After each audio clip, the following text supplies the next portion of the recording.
بسم اللہ الرحمن الرحیم۔ السلام علیکم۔ یہ پارٹ 17 ہے۔ آج ہم آپ کے لیے کتاب پیش کر رہے ہیں خلفائے راشدین، مصنف شاہ معین الدین احمد ندوی، آواز نوشین۔ یہ کتاب آپ کے لیے بک شیئر پاکستان کی جانب سے پیش کی جا رہی ہے۔ دیگر کتابوں اور معلومات کے لیے آپ ان نمبرز پر رابطہ کر سکتے ہیں 0300291960 پہ محمد اظہر سے، یا پھر 034552345518 پہ محمد شفیق سے۔ تو آئیے سنتے ہیں پارٹ 17۔ یہ اغراض مختلف تھیں اور ہر جماعت اپنے غرض کے لیے کوشش میں مصروف تھی، اس لیے خفیہ ریشہ دوانیاں شروع ہو گئیں، اعمال کے خلاف سازشیں ہونے لگ گئیں اور خود امیر المومنین کو بدنام کرنے کی کوشش شروع ہوئی۔ حضرت عثمان رضی اللہ تعالیٰ عنہ نے ان فتنوں کو دبانا چاہا، لیکن یہ آگ ایسی لگی تھی کہ جس کا بجھانا آسان نہ تھا۔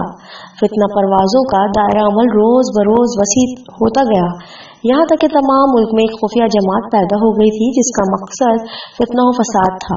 کوفہ کی انقلاب پسند جماعتوں میں اشتر، نقعی ابن ذل حبقہ، جندب، ساسا ابن القوار، کمیل اور عمیر بن رابی خاص طور پر قابل ذکر ہیں۔ ان لوگوں کا خیال تھا کہ امارت اور ریاست قریش کے ساتھ مخصوص ہونے کی کوئی وجہ نہیں ہے، عام مسلمانوں نے ممالک فتح کیے ہیں اس لیے وہ سب اس کے مستحق ہیں۔ سعید بن عاص والی کوفہ سے اس جماعت کو خاص طور پر عداوت تھی۔ ان کو بدنام کرنے کے لیے روز ایک نئی تدبیر اختراع کی جاتی تھی اور قریش کے خلاف ملک کو تیار کرنے کے لیے طرح طرح کے وسائل کام میں لائے جاتے تھے۔ اشراف کوفہ نے ان مفسدہ پروازیوں سے تنگ آ کر امیر المومنین سے التجا کی کہ خدا کے لیے جلد ان فتنہ جو اشخاص سے کوفہ کو نجات دلائیے۔ حضرت عثمان رضی اللہ تعالیٰ عنہ نے تقریباً 10 آدمیوں کو جو اس جماعت کے سرکردہ تھے شام کی طرف جلا وطن کر دیا۔ اسی طرح بصرہ میں بھی ایک فتنہ پرواز جماعت پیدا ہو گئی تھی۔ حضرت عثمان رضی اللہ تعالیٰ عنہ نے یہاں سے بھی کچھ آدمیوں کو ملک بدر کرا دیا، لیکن فتنے کی آگ اس حد تک بڑھ چکی تھی کہ یہ معمولی چھینٹیں اس کو بجھا نہ سکے، بلکہ یہ انتقال مکانی اور بھی ان خیالات کی اشاعت کا سبب بن گئے، اور پہلے جو آگ ایک جگہ سلگ رہی تھی وہ سارے ملک میں پھیل گئی۔ مصر سازش کا سب سے بڑا مرکز تھا۔ مسلمانوں کے سب سے بڑے دشمن یہودی تھے، چنانچہ ایک یہودی النسل نو مسلم عبداللہ بن سبا نے اپنی حیرت انگیز سازشانہ قوت سے مختلف الخیال مفسدوں کو ایک مرکز پر متحد کر دیا، اور اس کو زیادہ مؤثر بنانے کے لیے اس نے مذہب میں عجیب و غریب عقائد اختراع کیے اور خفیہ طور پر ہر ملک میں اس کی اشاعت کی۔ موجودہ شیعی فرقہ دراصل انہی عقائد پر قائم ہوا۔ مفسدین کی جماعت تمام ملک میں پھیلی ہوئی تھی اور ان میں سے ہر ایک کا متع نظر مختلف تھا، اور آئندہ خلیفہ کے انتخاب کے بارے میں بھی ہر ایک کی نظر الگ الگ شخصیتوں پر تھی۔ اہل مصر حضرت علی رضی اللہ تعالیٰ عنہ کے عقیدت قیش تھے، اہل بصرہ حضرت طلحہ رضی اللہ تعالیٰ عنہ کے طرفدار تھے، اہل کوفہ حضرت زبیر رضی اللہ تعالیٰ عنہ کو پسند کرتے تھے۔ اہل عراق کی جماعت تمام قریش سے عداوت رکھتی تھی اور ہر ایک جماعت سرے سے عربوں ہی کے خلاف تھی، لیکن امیر المومنین حضرت عثمان رضی اللہ تعالیٰ عنہ کی معزولی اور بنو امیہ کی بے کنی پر سب باہم متفق تھے۔ عبداللہ بن سبا نے حکمت عملی سے ان اختلافات سے قطع نظر کر کے سب کو ایک مقصد یعنی حضرت عثمان رضی اللہ تعالیٰ عنہ کی مخالفت پر متحد کر دیا، اور تمام ملک میں اپنے داعی اور سفیر پھیلا دیے تاکہ ہر جگہ فتنہ کی آگ بھڑکا کر بدامنی پیدا کر دی جائے، اور اس مقصد کے حصول کے لیے داعیوں کو حسب ذیل طریقوں پر عمل کی ہدایت کی۔ نمبر 1، بظاہر متقی و پرہیزگار بننا اور لوگوں کو واضح پن سے اپنا معتقد بنانا۔ نمبر 2، اعمال کو دق کرنا اور ہر ممکن طریقے سے ان کو بدنام کرنے کی کوشش کرنا۔ نمبر 3، ہر جگہ امیر المومنین کی کنبہ پروری اور ناانصافی کی داستان مشتہر کرنا۔ ان طریقوں پر نہایت استادی کے ساتھ عمل کیا گیا۔ ولید بن عقبہ والی کوفہ پر شراب خوری کا الزام قائم کیا گیا اور حد بھی جاری کی گئی جو در حقیقت ایک بڑی سازش کا نتیجہ تھی۔ اسی طرح حضرت ابو موسیٰ اشعری رضی اللہ تعالیٰ عنہ والی بصرہ کی معزولی بھی، جس کا ذکر آئندہ آئے گا،